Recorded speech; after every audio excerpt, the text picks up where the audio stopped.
As a chosen one, your energy is powerful, but also sacred. And there are certain things that can lower your frequency, distract you from your purpose, and block your energy.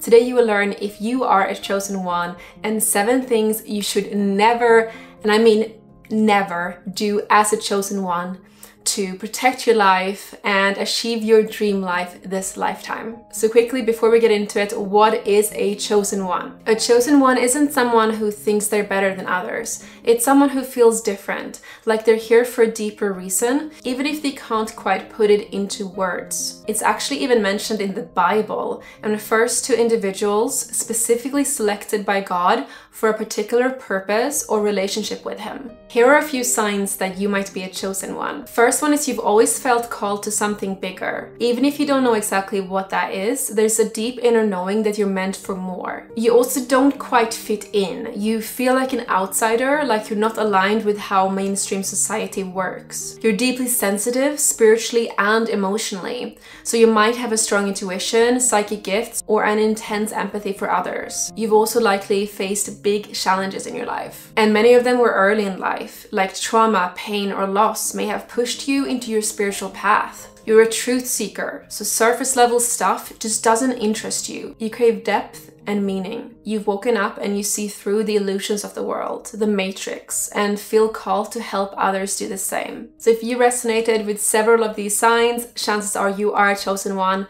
And without further ado, here are things you should never do as a chosen one to step into your dream life. First thing you should not do is to dim your light to fit in. And I was very guilty of this one. It's in our DNA to want to fit in the tribe, because back in caveman days, if you didn't fit in, if you were casted out of your tribe, you probably wouldn't have survived. But we're no longer in caveman days, and you're not here to blend in, you're here to stand out. Shrinking yourself to make others comfortable only disconnects you from your true self. Let them stare, let them not get it. You're not here for them, you are here for your unique mission. And you can dim your light physically or energetically. Physically, it can show up as bad posture. This is something that I've struggled with a lot in my life. Usually it's tall people who struggle with this because they want to become more like the average height. But I'm not even tall and I still do this unconsciously. But it turned out that I wasn't just shrinking physically, but also energetically. I had a call 2 years ago with the Starseed and Twin Flame healers, Ophinia and Sekal, and they've said I've been an archangel before and I have these energetic wings, angel wings, but they were dusty and like folding over my body, like I was trying to protect myself. And they walked me through how to open my wings. And the wings are apparently massive. So stand tall and open yourself up to be seen, because you are so worthy to be seen. The second thing you shouldn't do as a chosen one is to ignore your intuition. Your gut feelings are literally your soul's whispers. The chosen ones are highly intuitive, but the world teaches us to ignore it. Don't, because that inner voice is your GPS, especially when the path feels unclear. Write in the comments to affirm, I trust the pull of my heart. The third things that chosen ones should not do is be in draining environments. We're talking relationships that don't serve you, energy vampires, right? Nightclubs are usually very bad vibes, and toxic jobs, especially open plan offices. All my office jobs were open plan offices,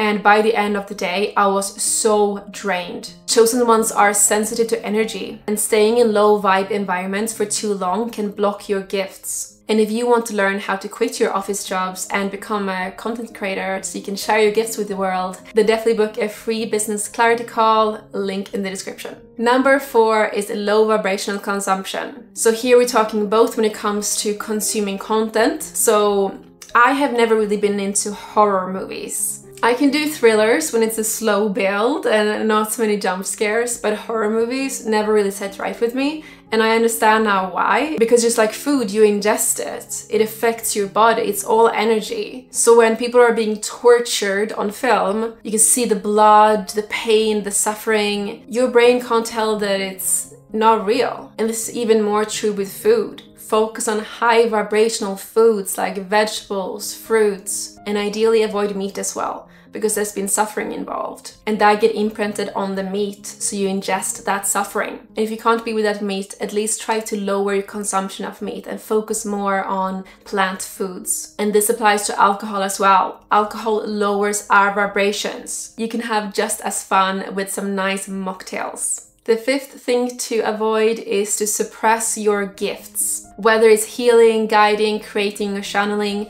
your gifts aren't random. They're tools for your mission. Don't water them down to seem normal. You were never meant to be normal. I used to be in the spiritual closet because I was terrified how people in my life would view me if I came out as spiritual. But now I own it. It's part of my personality, part of my character. I realized it's boring to be normal. So if a person in my life wants spiritual guidance, they know to come to me. And people who judge me for that, who think it's weird that I'm spiritual, well, they're not supposed to be in my life anyway. The sixth thing to avoid as a chosen one is to get stuck in the matrix. It's easy to fall back asleep, to chase distractions, get greedy, chase status. But you've seen through the illusion, so stay awake, protect your mind. Your clarity is rare and the matrix feeds on your attention. I find especially with career, it's so easy to have a goal, you reach it, and then you keep putting the goal higher and higher. So you're just always chasing your nuts, like the squirrel in Ice Age. So instead of wealth, focus on the lifestyle that you want to achieve. So for me, that means working just a few hours a week so I can enjoy traveling, my hobbies, spending time with my partner and friends. Let me know in the comments what lifestyle you want. What is your ideal lifestyle? The seventh thing to avoid as a chosen one is to walk the path alone. You're strong, but you're not meant to do it all alone. And this is the one I have struggled with the most out of these 7 things. You want to find your soul tribe, people who see you and support your growth. Connection is a portal, and when chosen ones unite, their power multiplies. Now, when I'm in my 30s, I've become really good at saying no to friendships that don't serve me, people who drain me, so that I'm good at. But for me, it's like adding in more friendships that are soul aligned, soul tribe people. That is what I've been struggling with.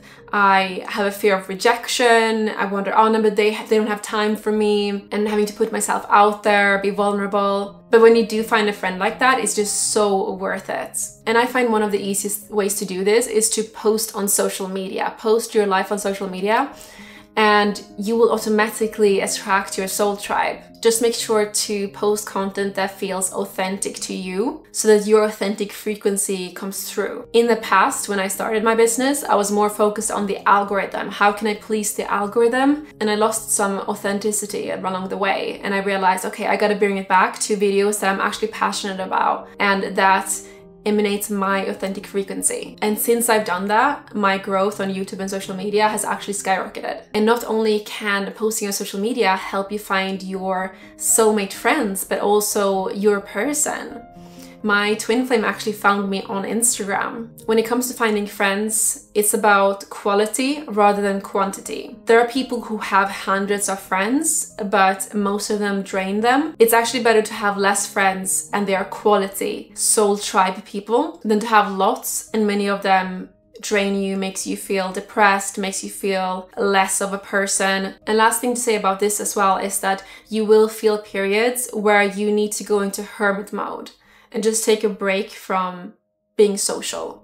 And that is completely okay. This means that you're going through some type of activation and you need to go within, meditate, be in nature, and then eventually you'll be able to go back into being social again. Another benefit of posting on social media is that it can actually replace your office job. So if your office job doesn't feel aligned with your soul, then you can actually quit your job and make that your income. And if you want to know how to do that, then check out my video on best spiritual business models. Link in the description.